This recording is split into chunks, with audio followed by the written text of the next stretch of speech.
からこの歩を伸ばしておく、どちらかのこうやってね8攻めもそうなんですけど、とにかくこう上部に歩の圧力を加えておくっていうのが、銀冠売りならではの対穴熊攻略法なんですよね。皆さんこんにちは。日本将棋大名棋士七段の村中修一です。今回はですね、将棋を指しました対局の解説編をお届けいたします。相手の方の中飛車穴熊に対して私は銀冠で対抗しました。ぜひぜひ最後までごゆっくりお楽しみください。はい、ではね、早速対局の方を振り返っていきたいと思います。今回私が後手番ですので、大津体力の辺のね、画面と比べて先後逆になりますが、比べてね、楽しんでいただければと思います。相手の先手で5六歩。この5六歩でね、もう、中飛車宣言のようになってですね、そして3四歩に5八飛車。5四歩。ここは6二銀と上がってね、位を取らせて指すような指し方も当然あるところですね。実際5四歩と、位を取らせない指し方です。7六歩に6二銀、4八玉、4二玉、3八玉に3二玉と、そして2八玉。先手の方はね、角道を止めてないのが一つ大きなポイントですね。止めていると、これで中飛車ももちろんあるんですけれどもね、いつでも角交換することで攻撃力を重視した駒組みですね。もちろんこの後ね、やっぱ下先の歩を伸ばしてきたりした時にね、角の頭をどう防ぐのかとかね、あと角交換になった後にうまくバランスが取れるのかとかね、いろいろな課題はあるんですけれども、その分それ以上にね、いつでも角を交換したりとか5五歩同角と動けたりとね、そういった意味でね、非常に人気のある、プロのね棋士でもスペシャリストがたくさんいるような中飛車の指し方ですね。で、私はここでね5三銀と上がりました。8四歩から8五歩と突く手もあるんですけど、5三銀はね、早めに中央をね、どうせ中飛車攻めてこられますからね、受けた手です。それに対して、先手は7七角と上がったんですね。この手だけちょっとね面白い手でしたね。ここは先手もいろんな指し方が、あるところですね。例えば3八銀と上がって、5二金に、2二角成と自分から角を交換しちゃってね、同銀に、同玉もあるところですけどね。で、銀を上がってね、8四歩が7七銀といった感じで、これもね、部分的にはよくある指し方です。ただ自分から角をね交換しますとね、同玉でも同銀でも後手の手が一手早く進むので、7七角というのは、一手上がるのは悔しいですけどね、後手の方から交換してくれば手順に同桂でね、手の損得なし、先手も一手上がってるんでね、得するわけではないんですけど、一手使って相手も一手使わせて損得なしでね、駒組みをしようという狙いですね。はい。もちろん交換ね、私のもするとかあったんですが、7七角です。私はね交換せずに5二金と上がったので、6八銀と上がってね、この角ね上がらないで銀上がると取られちゃうんでね、7七角から6八銀を覚えておきたい中飛車の手筋ですね。で8四歩で5七銀と、非常に積極的ですね。角を変えちゃう手もありましたかね。ここはね角を交換して同桂に8五歩という手もあったと思います。これですとおそらく先手が8八と受けるような感じですかね。この後想定される形としてはね、4四歩ついて金上がって、例えば先手ですと飛車を引いて銀上がるようなね感じ、後手は玉を打って銀上がってみたいな、これもいい勝負ですけどね、仮一例ですけどね、角を変える手もあったと思います。はい。本局は私はねじっくり駒組み、角を変えるんではなくてね、よりおとなしくというかね、じっくり4四歩とついてね、これですと早い手がならないですね、私が角道でね、これは銀上がれば金上がって5筋は間に合うよっていうことですね。はい、非常に一番穏やかな手です。でそれです1八香と上がって穴熊ですね。これからまた駒組みが続きます。3三角、1九玉、2二玉に2八銀、そして4三金と私の方が上がって、先手は3六。ここで3二金と上がりました。そうですね、1二香から穴熊もあるんですけど、気をつけないといけない手筋が、本局も出てくるんですけどね、飛車を回って1一玉に、3五歩という筋は一応考えないといけないですね。同歩に同飛車ではなくて銀がね出てくる手があるんですよね。この時に3五銀という形になりますと、歩を打つと同銀ですからね、追えない形になるので、もちろんこれで例えばこういった感じで待っといてね、別に歩仮に打たれても引いておけば、すぐ潰れるようなわけではないんですけれども、ただ角の頭を攻められる手をね覚悟しておかないといけないんですよね。はい。まあ中飛車ならではなんですよね。4六にこうまあこちら側に銀が来るような振り飛車ですとね、角の頭狙われにくいんですけど、まあこう5七銀の振り飛車ですとね、角の頭狙ってくることが想定されるので、まあ実際3六ですからね、狙ってこられそうということで、私は3八に銀と、まあ穴熊をね諦めて銀冠の方向でね戦おうと。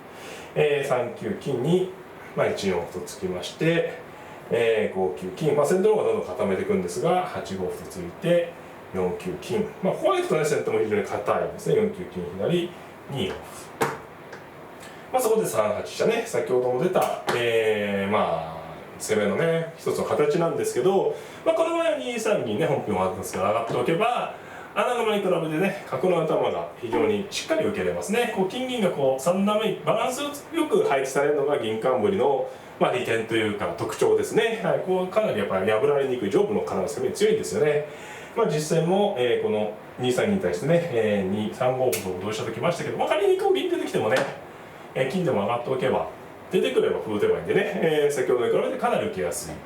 まあ、実戦は3五歩同歩、同飛車と、まあ、来たんですけれども、まあ、3二金と上がっておいて、はい、まあそうですね、お互いに、まあ、ここまで進んでね、お互いは先手は穴熊にがっちり組めて、こちらも銀冠が厚いんでね、まあほぼ互角の形勢だと思うんですけど、まあ、これで5五歩とついたんですけどね、まあ、これはちょっと動きすぎかどうか微妙なところでしたね。どうでしょうか、まあ、一回飛車を引いといて、まあ先手は後でもね3四歩打つかどうかわかんないですけどね、まあ、例えば2五歩と頑張ってきたら、まあ、4六銀とこうのしっと出といて、まあこれぐらいでもいい勝負でしたけどね、まあなんかこう歩を、まあ、後手が打てばね5五歩とついたりして、まあ4五歩と反撃する手もあるので簡単ではないですけど、こういった方が良かったかもしれないです。先手はここで5五歩と動いたんですけどね、ちょっとやはりこう飛車が中空で浮いててね、バランスが悪いんでね、実際これで、3四歩と1回追って3八に5六五歩と取り返して、ちょっとこうなんていうんですかね、まあ実際もそうなんですけど、角が動くと8六歩があるんでね、先手の方はまあこの歩でこの場合こう例えばこんな感じでね歩と取り返せないと大きな損になるんで、ちょっと5五歩は動きすぎだったかもしれないです。まあこれで実際ね4六銀と駒を足したんですけど、5四銀と立ちまして、まあこのままね4五歩突かれちゃいけないんでね、まあ実際5五銀なんですけど、まあ5八飛車という手もあるんですけどね、5八飛車にはまあ6五銀という手が成立するかどうかですね。こう面白いんですけどね、こう支えると見せてフッと出てね、5五銀なら7六銀と出て、まあ一回5四歩打つ手もありますね。どっちがいいかですね。5四歩打って銀が下がれば7六銀、まあそうですね。5五飛車ならこれも7六銀と出て、これ飛車直通なんですよね。角が効いてるんで慣れないんですよね。まあちょっとね先手の方もこう角以上やられるのは嫌な形ですよね。ただ5八飛車はあったと思うんですけど、まあ実戦は5五銀と、まあ、シンプルにぶつけてきました。ただこの場合は同銀同角に8六歩とついて、まあ、これが待望の反撃ですよね。8六ね、遅いようでも、まあ、なるとね王様の遠いところなんですけど、ただなってる間にねそんなに厳しい攻めが、まあ、後手にないので、まあ、実際やむを得ず同歩なんですが、同飛車と走って、まあ、これは気持ちがいいですよね。銀交換ですけどね、まあ、ここ8八と受けたこう受けさせればね、まあ、ここはどうでしょう、居飛車が不満なさそうな気がします。で2五歩とね、まあ、この手は、まあ、どちらかの歩をね突いておくのがやはり銀冠のね上部が厚いんで生かして、まあ、これどっちかがね難しい、こっちの方がこの場合はいいかもしれないですね。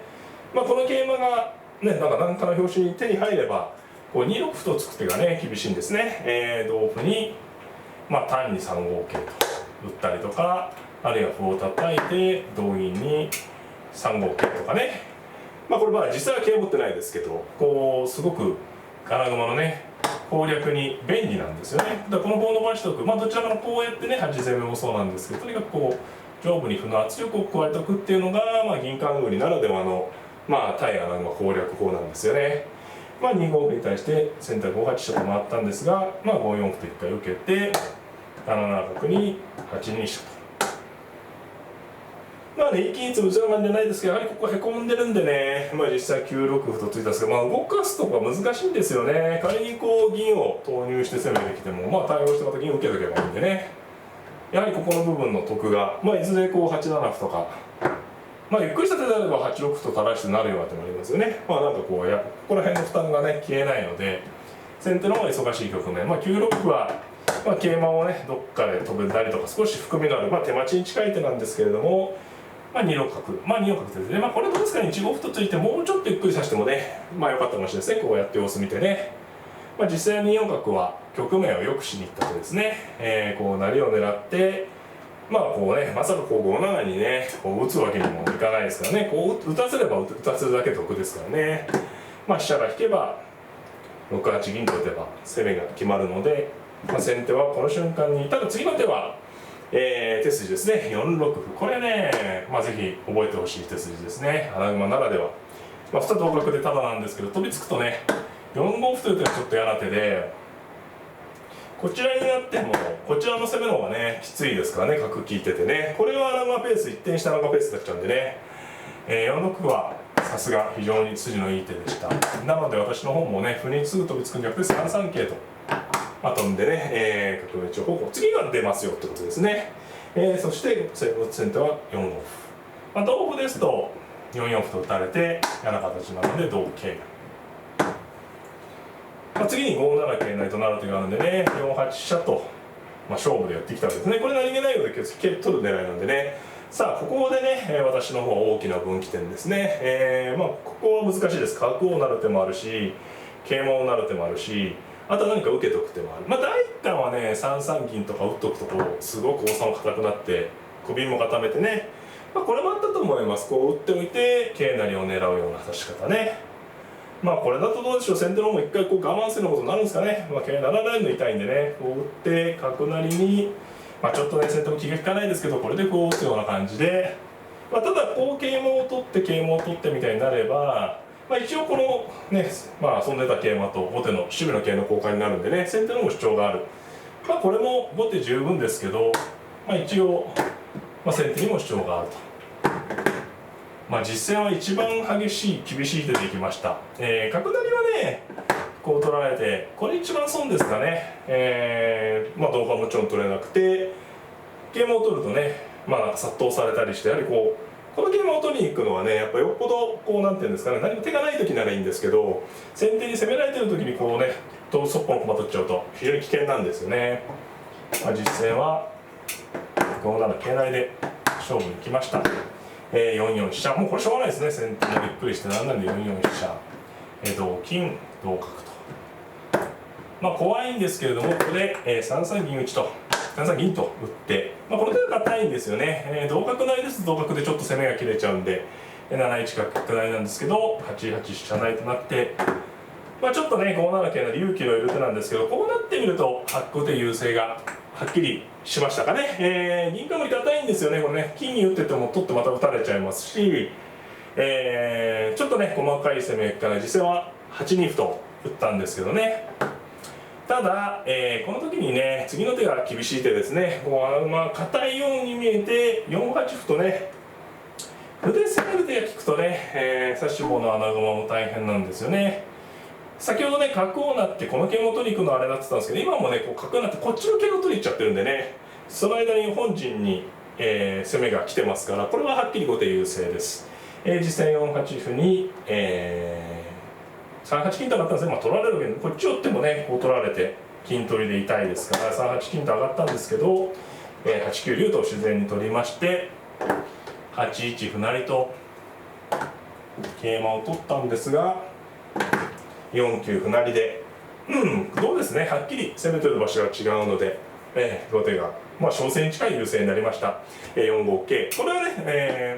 金銀で打っていくと取って打たれちゃうんでね、桂馬を入手してこの4五桂っていうのは攻めの形で、これでしたら自分の方からいつも取れるような形で、部分的には攻めがきついんですけど、その間にね先にこう3九とと剥がされてしまってね、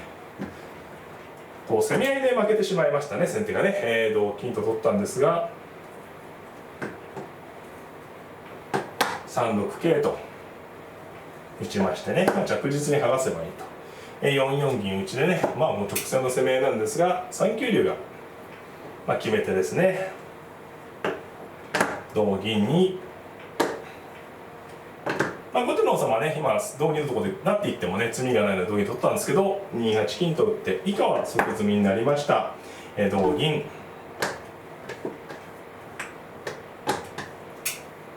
同桂成、